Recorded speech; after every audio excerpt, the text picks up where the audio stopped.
Welcome to the Sales Lab. The big question, of course, is what is technical sales at Michaels? So you described a little bit about the company and the different divisions. So, what is technical sales? What does it look like? In what ways is it technical? Sure. So, I think I'll start with talking about the projects we build, right? These are all highly engineered, very technical projects. You would think putting pipe in the ground would be pretty easy. It's not. A lot goes into it. And we find that linear projects create a lot of other opportunities to find something new that we've never done before. When you're going down the line, you're dealing with different landowners and different, subsurface conditions, et cetera, things that can throw a wrench in your plan. When you're working at a facility, you generally have geotech. It's generally in the fence. You know what you're going to get, right? So there are always things that can come up. But technical sales at Michaels is really, there's many different parts to it. First, it's understanding the industry, understanding the project, understanding what goes into the project, and really building a case for why this fits for us. And I actually talked to one of our business development managers about this last week. She's relatively new into business development, and she was getting frustrated that she would go out and get opportunities and then bring them in, and we either wouldn't bid them or wouldn't really have a great shot at winning them. And I was like, well, did you qualify the lead? Well, what does that mean?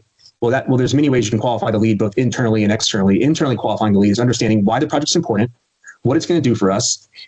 Have we worked with the customer before? Do we even want to work with this customer? Just because they have a project, does that mean that we want to be part of it? Maybe not. So really getting an understanding of what the project means to us internally, and then qualifying it externally, figuring out what's important to the customer. Why are they building this project? What timelines are they on? What's their budget? Et cetera, et cetera. Many questions you can ask to qualify.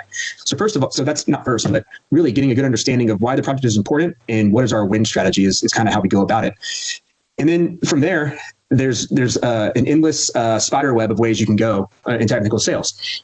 So if we have a relationship with the customer, that's one thing that makes it easy. If it's a new customer, how do we get in? Do we start at the top? Do we start at the bottom? Do we do both? And I like to call, we do it all. It's a zipper approach. So it's top down, bottom up, hitting every level of the company and getting an understanding of who they are, what's driving them, and who's the decision maker, who's the influencer, and how do we get ourselves in front of them, right? We can work with engineering companies that have been designing the job, generally having a pulse on the industry and understanding what other, I guess I'll call them partners in the industry, are working on the job.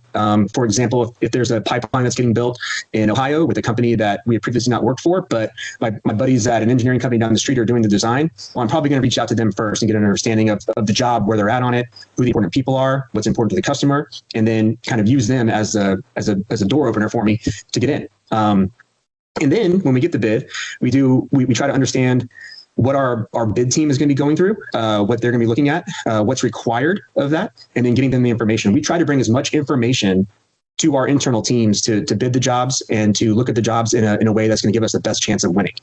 We're looking at a job right now for one of our larger customers up in the Northeast. It's a one Michaels project potential. So there's many different business units that can be on there, and there's an onshore portion and an offshore portion to the project.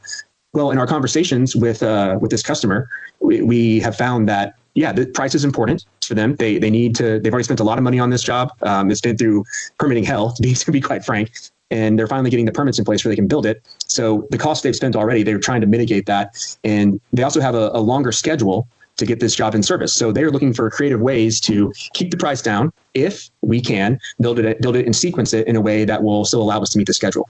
So it's really having an understanding of everything that goes into it and putting in this case Michaels in the best situation to win the job.